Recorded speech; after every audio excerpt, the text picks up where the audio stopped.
کہ گٹری کیسے کھل رہی ہے، مگر کھول کر کے فوراً ممبر پر چڑھ گیا، دیکھو اسی کا نام ڈھول ہے، اچھی طرح پہچاننا، اسی کو میں کہتا ہوں اس کا بجانا حرام ہے، حرام ہے، حرام، اور کوئی تعویل نہیں سنی جائے گی، کوئی بہانہ نہیں دیکھا جائے گا، ایسے بجاؤ گے جب بھی حرام ہو، ایسے بجاؤ گے جب بھی۔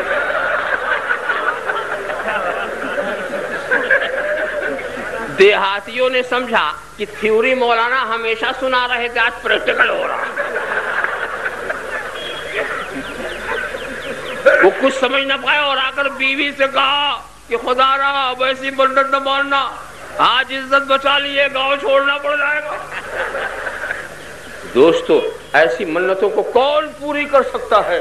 مگر یقین جانو ہمارے سرکار کی بارگاہ میں ایک خاتون آئی تھی، انہوں نے کہا تھا سرکار میں نے یہ منت مانی ہے کہ فلاں غزوے سے جب آپ آئیں گے تو میں دف بجا کر کے آپ کو گانا سناؤں گی، کوئی بھی ہوتا مایوس کر دیتا، مگر یہ وہ رسول ہے جن کا قول بھی قانون الہی ہے، جن کا فعل بھی قانون الہی ہے، حق نافذ ہے تیرا، سیف تیری خامہ تیرا، دم میں جو چاہے کرے، دور ہے شاہ تیرا، اس کو اجازت دے دی۔ یہی وہ ہیں جو مایوس نہیں کرتے، مایوس نہیں کرتے۔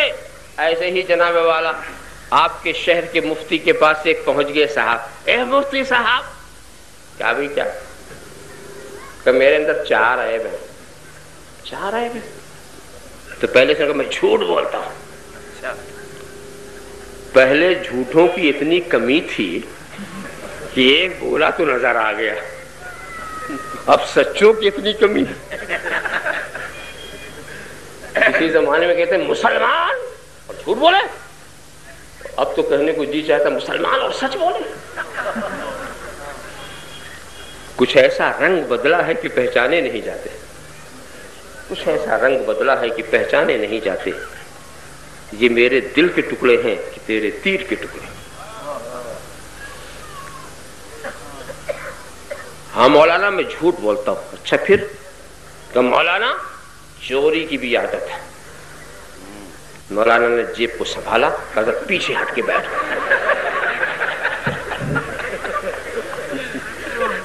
مولانا بدکاری کی بھی علت ہے، ارے کہتا کیا ہے مولانا؟ شراب، ارے چاہتا کیا ہے؟ کہ مولانا بس ایک چھوڑا دیجیے، بقیہ کی اجازت ہے۔ کوئی جس کی خواہش پوری کرے؟ ہے کسی دربار جہاں اسے مایوس نہ کیا جائے؟ سوچو، یقین کرو میرے رسول کی بارگاہ میں بھی ایک ایسے صاحب آئے تھے، انہوں نے اپنی یہ 4 باتیں بتائی تھیں کہ سرکار بیک وقت سب کو چھوڑنے کی طاقت نہیں رکھتا، کسی ایک کو چھوڑا دے۔ سبحان اللہ، سبحان اللہ۔ سرکار نے اسے مایوس نہیں کہا، صرف جھوٹ بولنا چھوڑ دو۔ سبحان اللہ۔ اب ساری چیزوں کی اجازت لے کے جا رہا، سرکاری اجازت۔ ہاں سرکاری اجازت۔ اب چوری کرے گا تو حد نہیں لگے گی، اب بدکاری کی حد نہیں لگے گی، اجازت لے کر آ رہا۔ کتنا خوش ہوا ہوگا اس وقت کہ سب کی اجازت۔ مگر دوستو ہم عالم خیال میں بارگاہ رسول میں پہنچ گئے۔ اے اللہ کے رسول آپ خوب جانتے ہیں کہ عیب کی 2 قسمیں ہیں، ایک عیب وہ ہے جو نگاہ شریعت میں عیب ہے، اور ایک عیب وہ ہے جو نگاہ کائنات میں عیب ہے۔ سبحان اللہ۔ نماز نہ پڑھنا عیب ہے مگر نگاہ شریعت میں، روزہ نہ رکھنا عیب ہے مگر نگاہ شریعت میں، صاحب نصاب کا زکات نہ دینا عیب ہے مگر یہ بدکاری، یہ تو ساری کائنات کے نسبت، یہ شراب نوشی، یہ چوری، یہ تو خبائث ہے۔ تو مسلمان تو کچھ نہ بولے گا، مگر یہودی عیسائی اگر یہ اعتراض کریں یہ کیسے رسول ہے جو خبائث کی اجازت دیتے ہیں؟ یہ کیسے رسول ہے جو خبائث کی اجازت دیتے ہیں؟ دوستو ابھی یہ میرا سوال بھی پورا نہیں ہوتا کہ جواب ملتا، نادان اجازت دیکھتا ہے، اجازت دینے والے کو نہیں دیکھتا۔ سبحان اللہ۔ ارے اس نے یہ سمجھا سوچا ہے کہ ہم ایک ہی چھوڑیں گے، اور ہم نے طے کیا ہے ہم چاروں کو چھڑا کے رہیں گے۔ وہ سمجھتا ہے کہ دل کا مالک وہ ہے، دل اس کے پہلو میں ہے، میرے اختیار میں، دل اس کے پہلو میں ہے، اختیار میں میرے ہے۔ اور ہوا دوستو یہی منظر کہ جس گناہ کے قریب ان کا خیال پیدا ہوتا ہے، پھر خیال آیا کہ اگر ہم رات کو چوری کرتے ہیں، صبح صحابہ کی بارگاہ میں پہنچے، جھوٹ تو نہیں بولنا، کیسے کہیں گے کہ ہم نے چوری کیا، لاؤ اسے چھوڑ ہی دیا گیا۔ جب کسی اور گناہ کا خیال آتا ہے، پھر یہی خیال آتا ہے۔ مختصر یہ دوسرے دن پلٹ کے آ کے کہتے ہیں اے اللہ کے رسول، آپ نے ایک ہی چھوڑایا تھا، مجھے سب چھوڑنا پڑ گیا، مجھے سب چھوڑا، حکم نافذ ہے تیرا، سیف تیری خامہ تیرا، دم میں جو چاہے کرے، دور ہے شاہ تیرا۔ ایک صاحب اور پہنچ گئے آپ کے مفتی صاحب کے پاس، پہنچ گئے، مولانا میں مسلمان ہونا چاہتا ہوں۔ اچھا اچھا، خوش ہو گئے کہ آج نامہ اعمال میں اچھا اضافہ ہو رہا ہے۔ اچھا یہ بتاؤ، غسل کر کے آیا آپ، سب کچھ کر کے آیا، بس اب آپ ایمان لائیے، پھر آگے بڑھ۔ نہیں مولانا ایک بات سن لیجیے۔ کیا سننا تجھے؟ مومن بننا، آگے بڑھ۔ کہ ایک بات سن لیجیے، میں 2 ہی نماز پڑھوں گا، 5 نہیں پڑھوں گا، اس شرط پہ مسلمان بنانا ہو تو بنائیے۔ تو مفتی صاحب کو کہا ایک بات بتا، تو مسلمان بننے آیا ہے یا مجھے کافر بنانے آیا ہے؟ ارے تیری بات مان لوں تو نہ تو مسلمان نہ بن ہے کوئی جو یہ خواہش پوری کرے؟ مگر یقین جانو، مسند امام احمد ابن حنبل کی یہ حدیث جو امام مسلم کی شرط پر صحیح الاسناد، ایک صاحب نے آ کر کہا، اپنے وقت کی تنگی بتائی کہ حضور کیا 2 نمازوں پر آپ میرا اسلام قبول فرمائیں گے؟ سبحان اللہ۔ دوستو بڑے سے بڑا انسان ہوتا تو نکال دیتا، مجتہد ہوتا تو نکال دیتا، مجدد ہوتا تو نکال دیتا، بڑے سے بڑا غوث و قطب ہوتا تو نکال دیتا، مگر سرکار نے قبول فرما لیا۔ سبحان اللہ، سبحان اللہ۔ نافذ ہے تیرا، سیف تیری خامہ تیرا، دم میں جو چاہے کرے، دور ہے شاہ تیرا۔ اور تعجب کی بات ہے کہ صحابہ کے بیچ میں کسی کو حیرت بھی نہیں، کسی کے لیے اتنا اہم واقعہ بھی نہیں کہ سبھی کی زبان پر جاری ہو جائے۔ سب بیٹھے ہوئے دیکھ رہے، کوئی کھڑا نہیں ہو رہا، نہ علی مرتضیٰ کھڑے ہو رہے ہیں، نہ عثمان غنی کھڑے ہو رہے ہیں، نہ صدیق اکبر، کوئی تو کھڑا ہو کر کہتا سرکار 5 وقت کی نماز سنت متواترہ سے ثابت، قرآن کے تصریحات سے ثابت، آپ یہ کیا کر رہے ہیں؟ پوچھو۔ اقیم الصلاۃ، اقیم الصلاۃ کے احکامات قرآن میں پھیلے ہوئے ہیں۔ دوستو جب صحابہ سے پوچھو گے تو کہا کہ ارے نادان، ہم نے قرآن رسول سے سیکھا ہے، ہم نے رسول سے سیکھا ہے۔ جس قرآن نے اقیم الصلاۃ، اقیم الصلاۃ کہا ہے، اسی قرآن نے اطیعوا الرسول، اطیعوا الرسول کہا ہے۔ اس کا مطلب صاف یہ ہے کہ میں نے 5 فرض کر دیا، اب یہ جس سے جتنا پڑھائیں، یہ جس سے جتنا پڑھائیں، اطیعوا الرسول، اطیعوا الرسول۔ نافذ ہے تیرا، سیف تیری خامہ تیرا، دم میں جو چاہے کرے، دور ہے شاہ تیرا۔ ایسے ہی ایک صاحب اور آ گئے، مفتی صاحب غلطی ہو گئی۔ کیا؟ میں روزے کی حالت میں تھا، بیوی سے قربت ہو گئی۔ اچھا کفارہ ادا کر۔ کیا کفارہ؟ غلام آزاد کر۔ مفتی صاحب میرے پاس تو کوئی غلام نہیں، تو ایسا کر 60 مسکینوں کو کھانا کھلا۔ ارے مفتی صاحب میں تو ایک کو بھی نہیں کھلا پاؤں گا۔ اچھا ایسا کر مسلسل 60 روزے رکھ لے۔ اے مفتی صاحب ایک روزے کا حال تو آپ سن چکے۔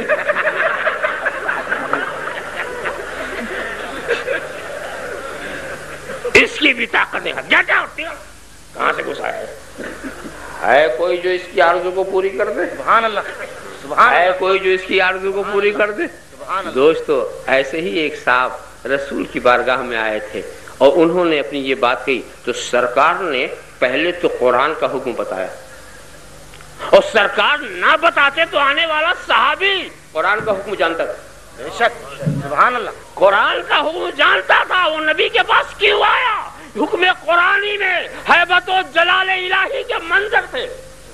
سوچا چلو رحمت کی بھیک کہیں اور سے لے، چلو رحمت کی بھیک کہیں اور سے لے۔ یہ تو جلال و ہیبت والا قانون ہے، اور سرکار کا جو ذمہ داری تھی، جو فریضہ نبوت تھا، پہلے ادا کیا۔ غلام آزاد کر، سرکار طاقت نہیں۔ مسکینوں کے کھلا، سرکار طاقت نہیں۔ اچھا مسلسل روزے رکھ لے، سرکار طاقت نہیں۔ سب بیٹھ جا، سبحان اللہ، بیٹھ جا۔ بیٹھ جاتا ہے، رحمت کے قانون کا انتظار کر، رحمت کے لمحات کا انتظار کر۔ اتنے میں ایک صاحب آ گئے ٹوکری لے کر، کھجور، سرکار کو نظر پیش کیا، سرکار نے قبول کیا، قبول کر کے انہی کو دے دیا۔ سبحان اللہ، لے جاؤ، لے جاؤ، اسے تقسیم کر دو، تمہارا کفارہ ہو جائے گا، سبحان اللہ، تقسیم کر دو۔ تو کہتے ہیں حضور اس شہر میں مجھ سے زیادہ غریب کوئی نہیں۔ سبحان اللہ، سبحان اللہ۔ فتبسم رسول اللہ صلی اللہ علیہ وسلم، رسول مسکرا پڑا، اچھا تو ہی کھا لے، بال بچوں کو کھلا دے، ہم خرما و ہم ثواب، خرما بھی مل رہا ہے، ثواب، یہ محاورہ یہاں حقیقت بن گیا، ہم خرما و ہم ثواب، خرما بھی مل رہا ہے، ثواب بھی مل رہا ہے۔ ذرا آپ خیال کرو، سوچو، جو ہر جگہ سے مایوس کر دیا جائے، یہی ایک چوکھٹ ہے جہاں مایوس نہیں کیا جاتا۔ کرم سب پر ہے، کوئی ہو کہیں ہو، تم ایسے رحمت للعالمین ہو، شریک عیش و عشرت سب ہیں لیکن مصیبت کاٹنے والے تم ہی ہو۔ وآخر دعوانا ان الحمدللہ رب العالمین۔ کھڑے ہو جائیں بارگاہ رسالت میں اور صلاۃ و سلام کا نذرانہ عقیدت پیش فرمائیں۔